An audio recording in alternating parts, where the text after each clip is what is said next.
Bom dia para todos vocês. Hoje nós vamos ter um tempo juntos aqui, meditando no capítulo 12 da carta que o apóstolo Paulo escreveu aos Romanos. E esse vai ser o tema da nossa aula, os desafios da igreja.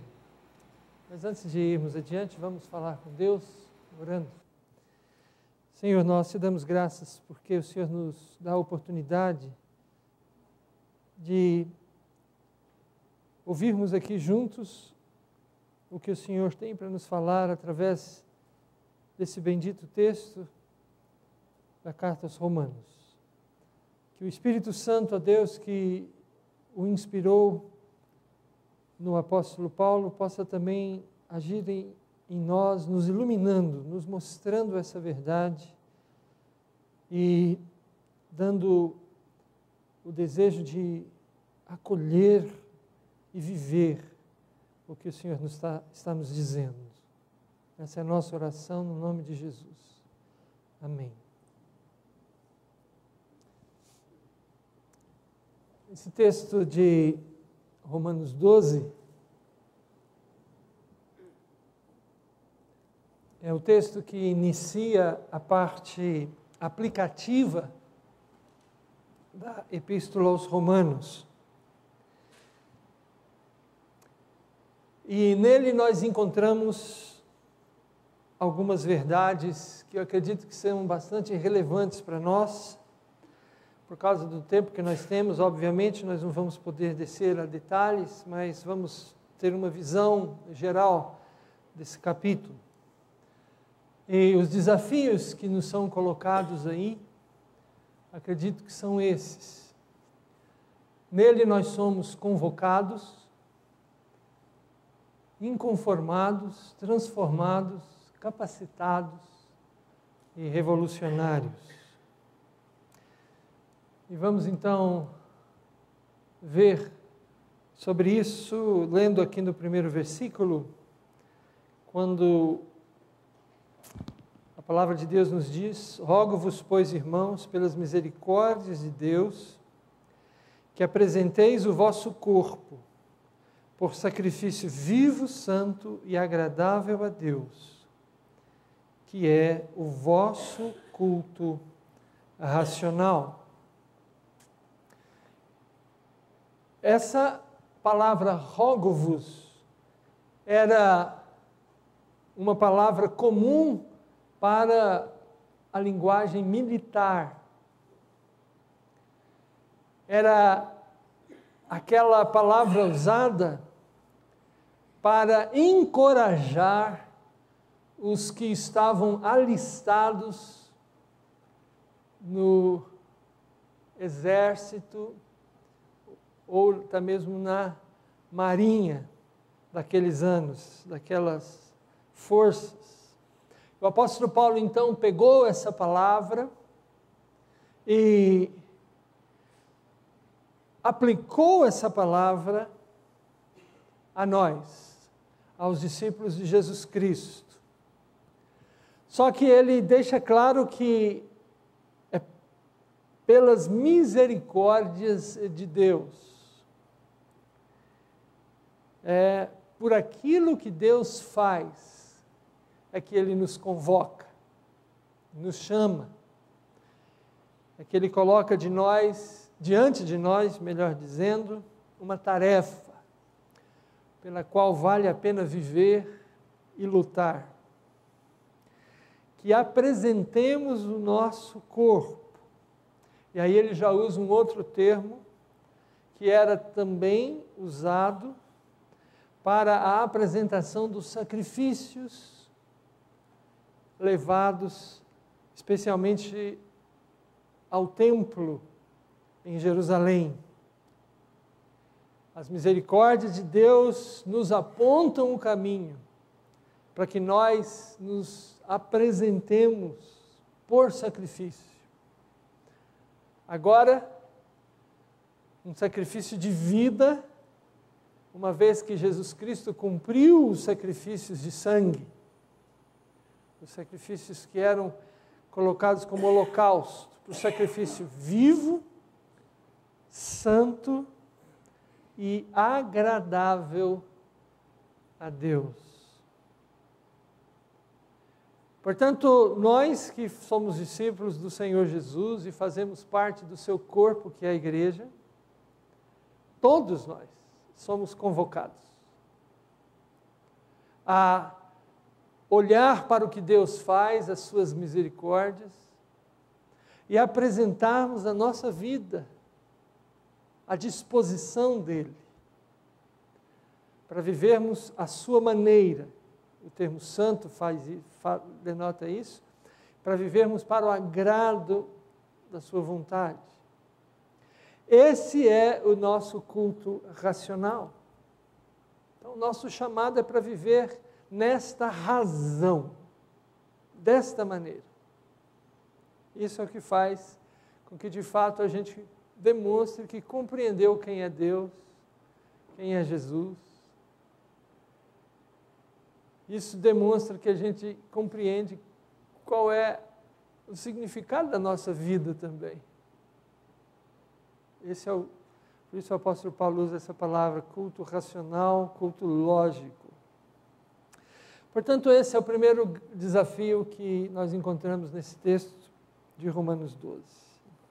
O entender que nós somos convocados por Deus para oferecermos a Ele um culto racional.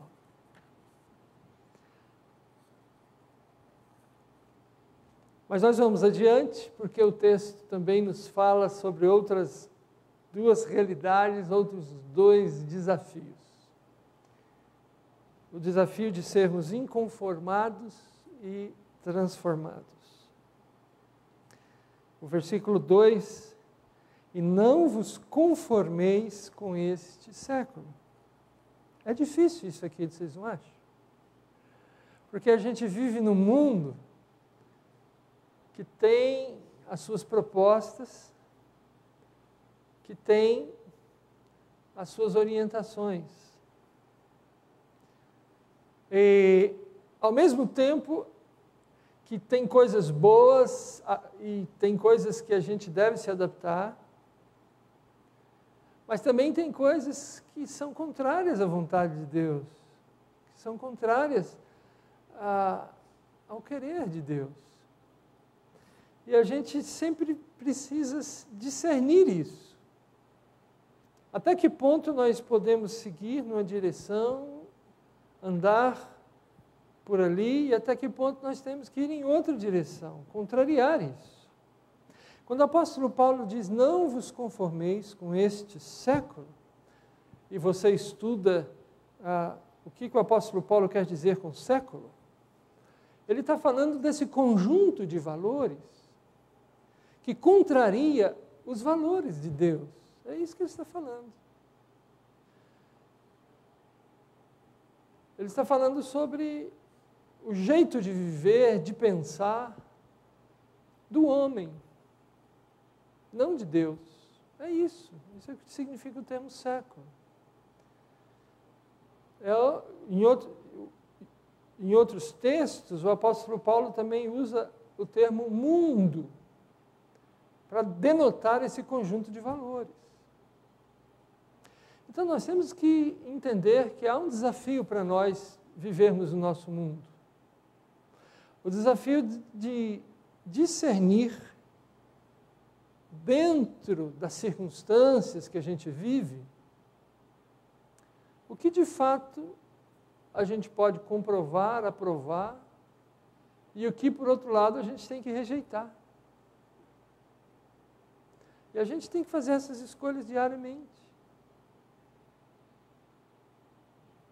Todo dia a gente é colocado diante de circunstâncias que a gente precisa discernir a direção que a gente vai seguir, se nós vamos viver orientados pela vontade de Deus ou nos deixar levar pela correnteza aí do lugar comum de viver no presente século. Por isso é que é um desafio complementar à transformação. não é apenas dizer eu sou do contra,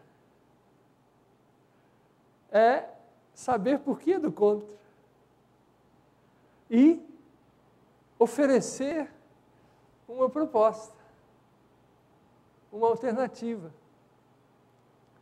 Por isso é que então ele diz: transformai-vos pela renovação da vossa mente.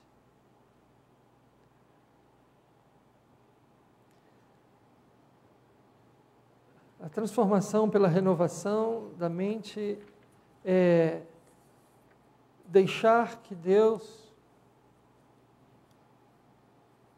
opere em nós o discernir do seu querer. Como é que isso acontece? Quando o apóstolo Paulo escreveu a primeira carta aos Coríntios, ele falou sobre isso, no capítulo 3, sobre a mente de Cristo, que não é a mente do homem natural, mas é a mente do homem espiritual.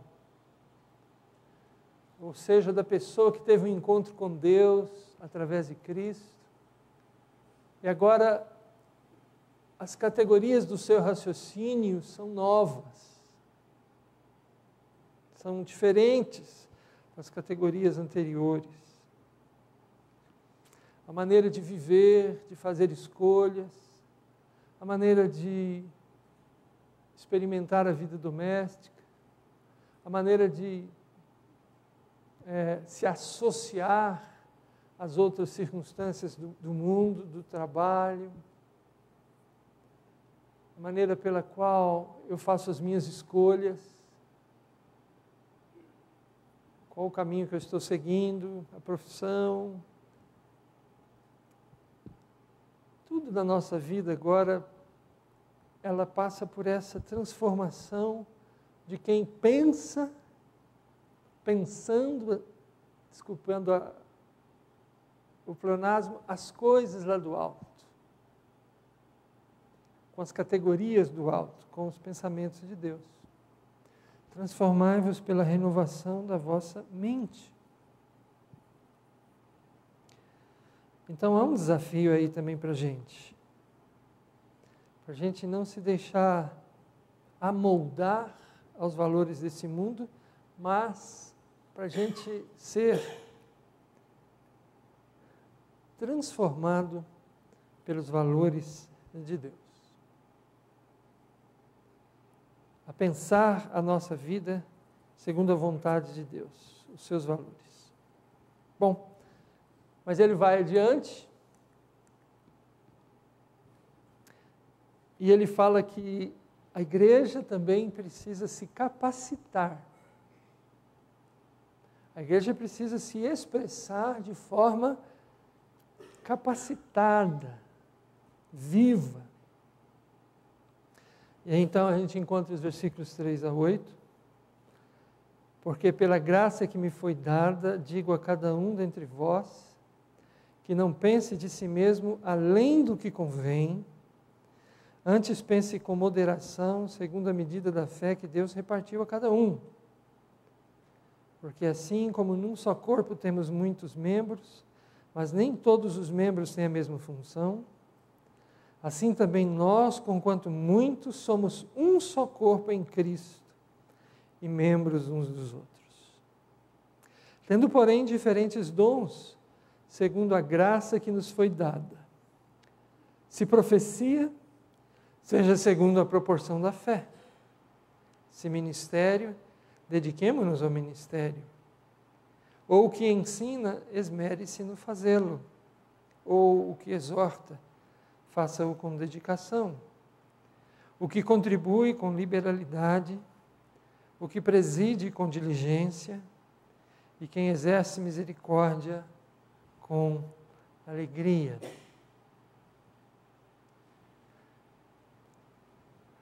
Boa vontade é importante, para começar.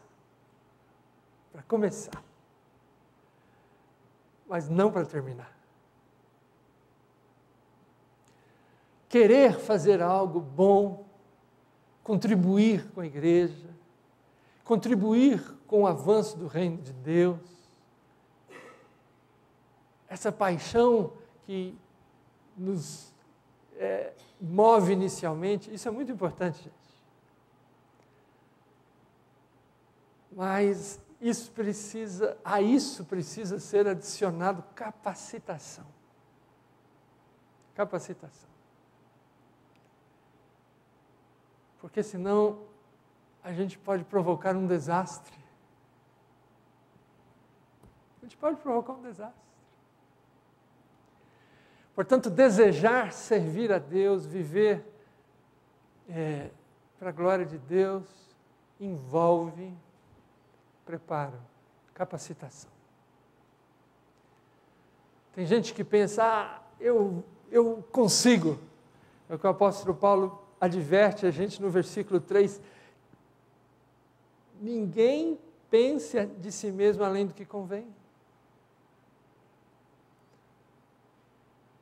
A gente precisa saber dos nossos limites, conhecer as nossas fronteiras, para que a gente possa, a partir desse conhecimento dos nossos limites, se capacitar.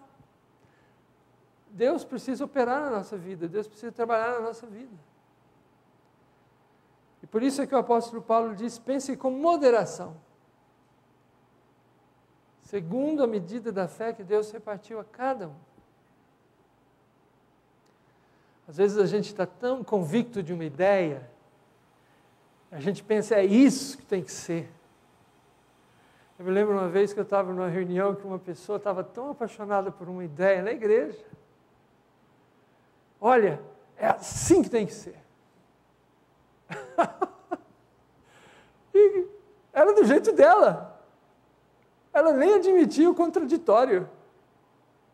A ideia dela era tão boa e tão perfeita que ninguém podia falar nada contra. Mas ela estava apaixonada pela ideia dela e pela ideia de servir a Deus. Vejam que o apóstolo Paulo nos adverte para a gente não cair nesse erro de ficarmos tão apaixonados pela nossa ideia, pelo nosso desejo de servir a Deus, que a gente pensa da gente mais do que convém. A minha ideia está totalmente certa.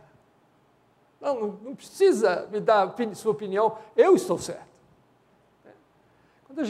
Esse é o começo do desastre de uma postura. Por isso o apóstolo Paulo fala que a gente precisa ser capacitado. Capacitado por Deus e capacitado na família da fé. A medida da fé que Deus repartiu a cada um. Porque nós somos um corpo, e nenhum corpo é perfeito se tiver uma parte de si que queira dominar o restante. O corpo precisa trabalhar em harmonia, em coerência. Por isso é que o apóstolo Paulo fala aqui sobre esses dons que Deus nos reparte, e não apenas nos fala sobre os dons, mas nos fala como os dons precisam ser exercidos. Não basta ter profecia, é preciso que ela seja segundo a proporção da fé. Não basta você querer se dedicar ao ministério, que aqui é o termo diaconia que ele usa, é preciso que você faça isso com dedicação. E ele vai então nos instruindo. Portanto, a igreja tem que caminhar em equilíbrio. Porque aí as nossas paixões, os nossos desejos, aquilo que Deus coloca no nosso coração para fazer para a glória dele, vai ser coordenado dentro do corpo de Cristo. A igreja presbiteriana é uma igreja que entende bem isso. Por isso, na igreja presbiteriana, as decisões que são tomadas são todas conciliares. A igreja presbiteriana não tem uma pessoa que decide os assuntos dela sozinho. Toda igreja local tem um conselho formado por pessoas que a igreja escolhe, elege, para dirigir aquela igreja local. Então, toda e qualquer ideia, ela é trabalhada ali.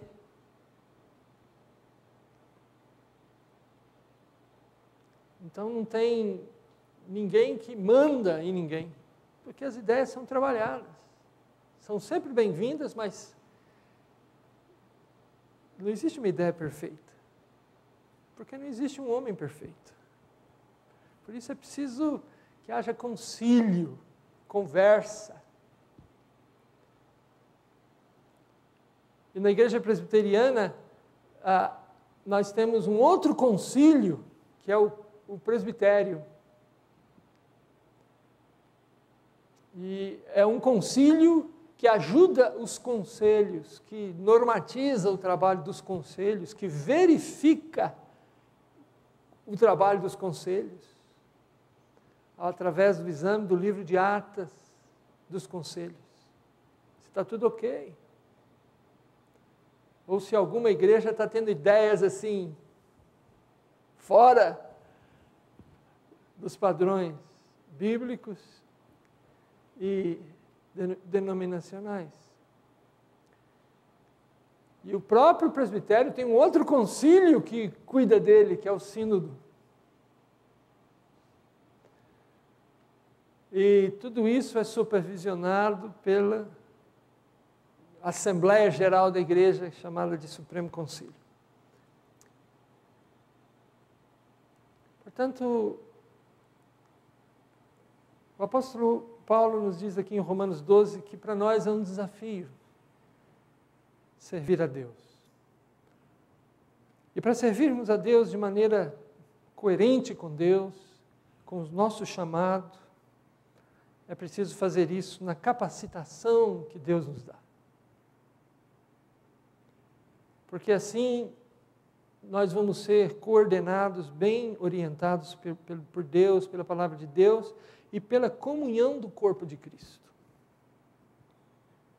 Mas vamos adiante.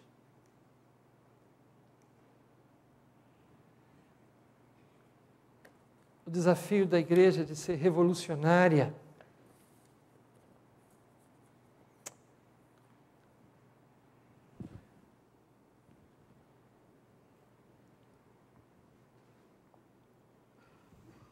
E aí nós então chegamos a partir aqui do versículo 9 até o versículo 21.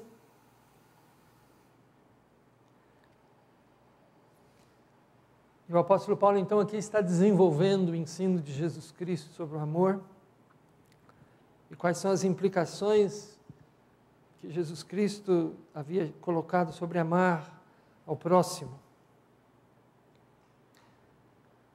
E nos primeiros versículos, de 9 a 16, ele fala especialmente sobre o amor na dimensão eclesiástica do corpo de Cristo.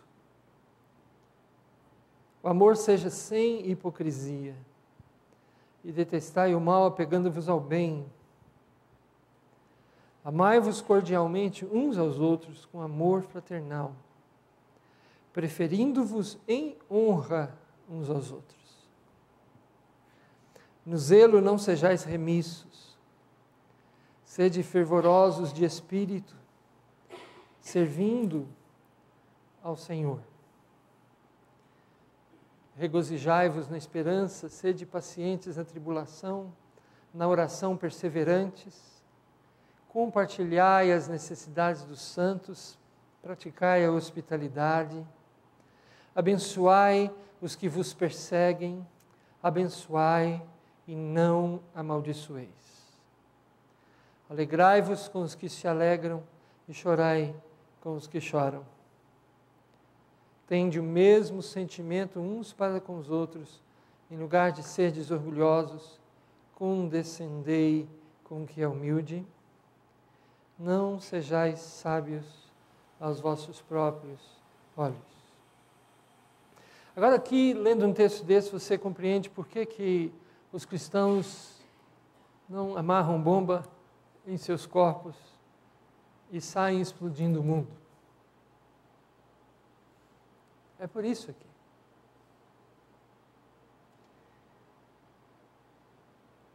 A gente pode ter as nossas discordâncias aí com os batistas, com os da Assembleia de Deus, com os da Renascer, da Universal. A gente tem muitas discordâncias, mais com uns que com outros, é verdade. Mas a gente não vai na igreja deles fazer mal a eles, é claro que não. Por causa de palavras como essas aqui.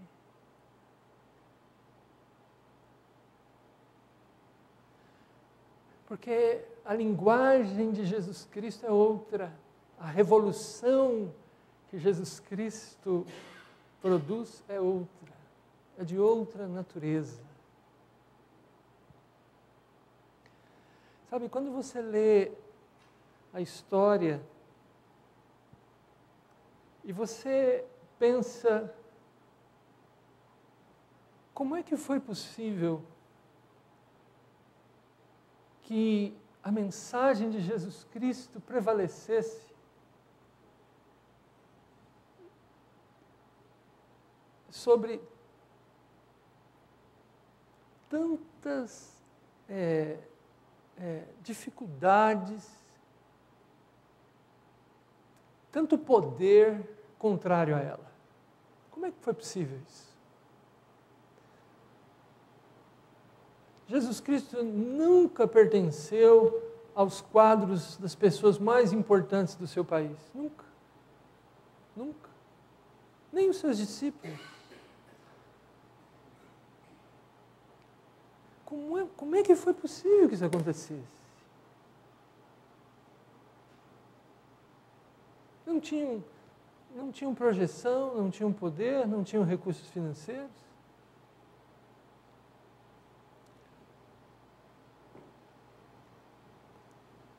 Mas a verdade é que a mensagem de Jesus Cristo prevaleceu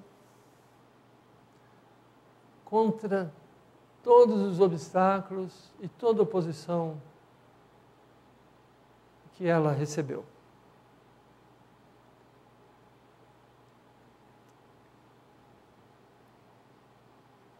E ela prevaleceu por causa de palavras como essas aqui em Romanos 12.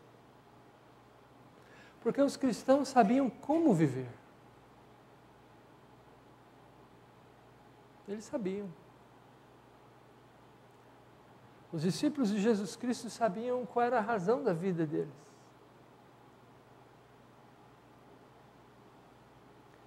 E muito embora tivessem de pagar um alto preço, como de fato pagaram, eles prevaleceram. Porque a palavra e o exemplo de Jesus Cristo eram poderosos o suficiente sobre a vida deles. Por isso é que eles revolucionaram aquele mundo, mudaram a maneira de viver, a maneira de pensar, a tal ponto que o grande império, que durou 1000 anos praticamente, se rendeu a isso. E depois os bárbaros, chamados assim, que invadiram o já cristianizado Império Romano, também se renderam a isso.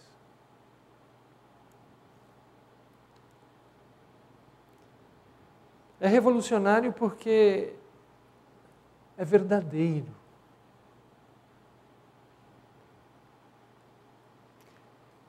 É verdadeiro no que diz respeito à sua vida interna, intramuros, mas a partir do 17, ele fala também como expressar isso fora dos muros da fé, da igreja. Aí, então a gente lê a partir de 17. Não torneis a ninguém mal por mal. Esforçai-vos por fazer o bem perante todos os homens. Se possível, quanto depender de vós, tende paz com todos os homens. Não vos vingueis a vós mesmos, amados, mas dai lugar à ira, e no caso aqui a ira de Deus, porque está escrito: a mim me pertence a vingança, eu é que retribuirei, diz o Senhor. Pelo contrário, se o teu inimigo tiver fome, dá-lhe de comer. Se tiver sede, dá-lhe de beber. Porque fazendo isto, amontoarás brasas vivas sobre a sua cabeça. Não te deixes vencer do mal, mas vence o mal com o bem. Então essa é a receita de Deus para o nosso testemunho. Essa é a maneira que Deus coloca, que nós temos para testemunhar dele.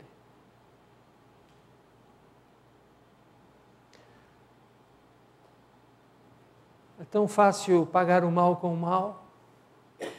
Falou mal de mim, eu falo mal de você.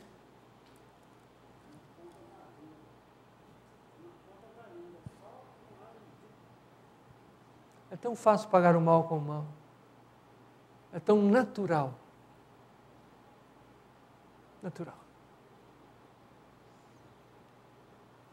Mas o caminho de Jesus Cristo é diferente disso. E essa maneira de viver estranha para o homem natural, para esse mundo, para o presente século, é revolucionária. Muda, transforma. Põe as pessoas para pensar, põe na cabeça das pessoas uma fogueira, brasas vivas. Como é que eles conseguem viver assim? Perdoar? Como é possível isso? Como é que é possível? É possível, obviamente, porque a graça de Deus torna possível. Transforma a nossa vida.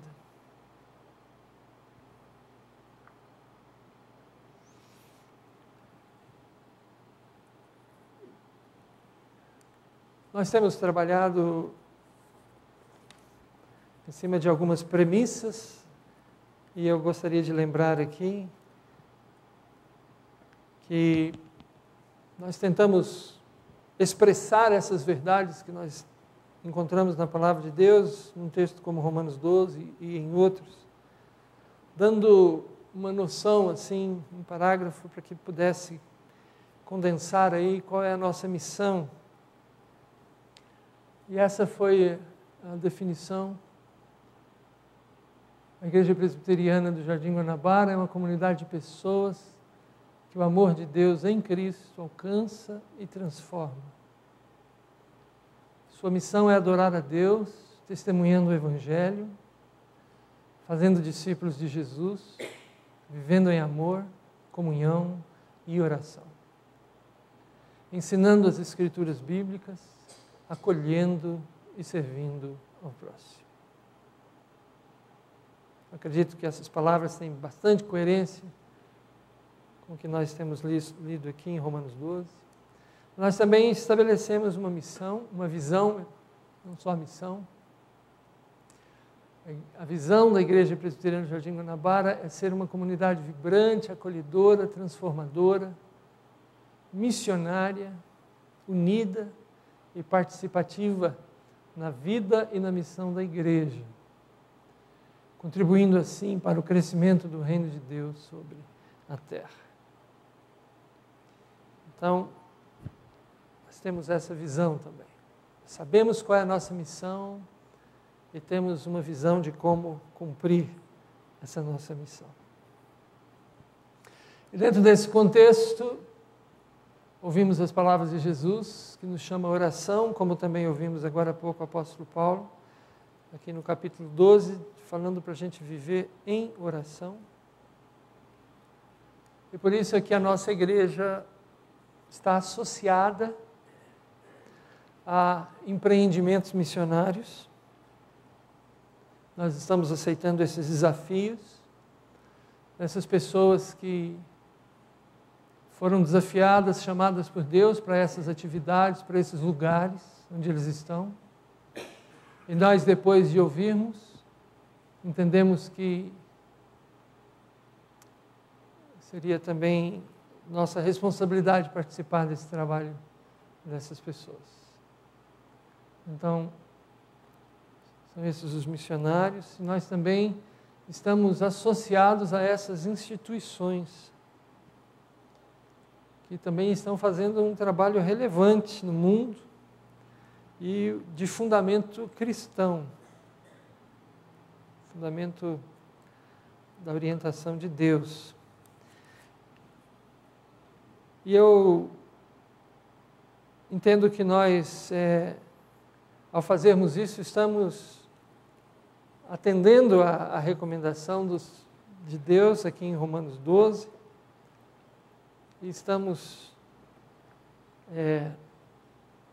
trabalhando de forma para a glória de Deus e cumprindo a nossa missão dentro dessa perspectiva e dessa visão que Deus nos tem dado. Eu queria, antes de encerrar, abrir a possibilidade de participação, se alguém tiver uma colocação a fazer, talvez uma pergunta também, a gente está à disposição.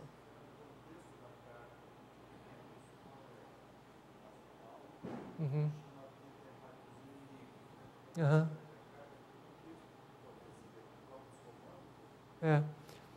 O Márcio está colocando aqui qual é o contexto em que a carta aos Romanos foi escrita, né? O apóstolo Paulo já tinha um bom tempo de trabalho missionário e ele gostaria de ir adiante a lugares que ele ainda não tinha conhecido. E então ele fala de ir assim à parte norte do Império Romano, que ele chama aqui de Espanha. Está aqui no capítulo 15. Então ele escreveu a carta aos Romanos para pedir o apoio deles. Olha, eu tenho essa visão, tenho essa missão, e gostaria que vocês participassem comigo. Quando eu chegasse aí, em Roma, vocês me acolhessem, a gente compartilhasse a fé, os dons, mas que vocês me ajudassem a ir adiante. Não quero estacionar, eu quero continuar. Então ele escreveu dentro dessa visão, assim, dentro dessa circunstância, né? O capítulo 15 deixa isso bem claro. E a igreja dos romanos, ao que tudo indica, foi uma igreja que nasceu pelo testemunho de crentes que saíram de vários lugares do império para morar na capital. Foram negociar, foram estudar, foram morar, porque Roma era a cidade mais importante do mundo, né? Então a igreja na cidade de Roma não foi fundada por nenhum apóstolo. Alguns dizem, não, ela foi fundada pelo apóstolo Pedro. Não há nenhuma evidência de que a igreja foi fundada por Pedro, nenhuma. Nem bíblica, nem histórica. Há apenas ideias aí, tradições, mas evidências, não há nenhuma. Então o apóstolo Paulo conhecia muita gente lá, mas que ele conheceu em outros lugares.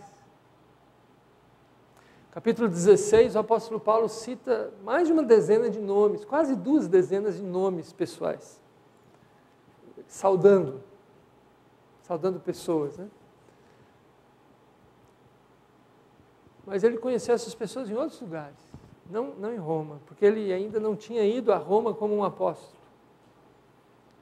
Se alguma vez na vida ele foi a Roma, não sabemos, mas como apóstolo de Jesus Cristo, não, ele não tinha ido ainda.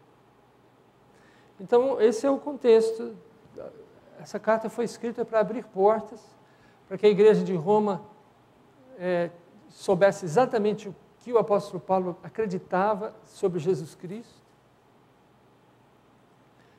E para que o apóstolo Paulo desse também um recado apostólico,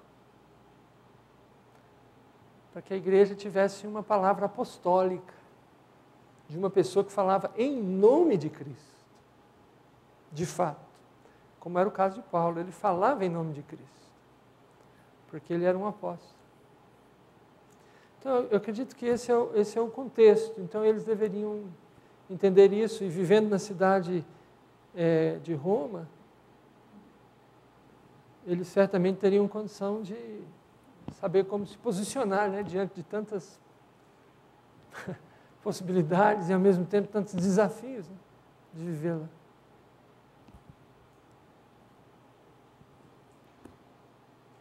É isso aí? Mais alguma colocação, pergunta? Uhum. Tá.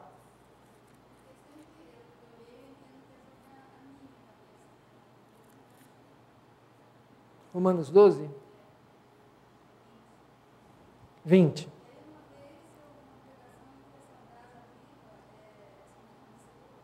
Uhum. Uhum. Eu entendo que é sobre a do outro. A Solange está colocando aqui o versículo 20, que sobre a cabeça de quem fica a brasa viva, a minha ou a do outro? A minha interpretação, entendo que é sobre a cabeça do outro. Ou seja, você coloca na cabeça da outra pessoa um paradigma tão diferente do que ela espera, porque ela é seu inimigo, ela espera que você vai fazer mal a ela e você faz o bem a ela. Então, você coloca na cabeça dela uma brasa viva, uma pergunta, uma dúvida. Eu entendo que é só a cabeça do outro. Dele, né? Ficaria mais claro, talvez. Em português, né? Tá bom? Podemos encerrar então por hoje. Espero que tenhamos sido edificados aí. Só vou voltar aqui ao...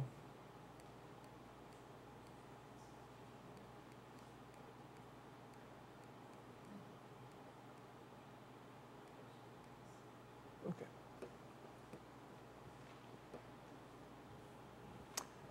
Vamos encerrar orando.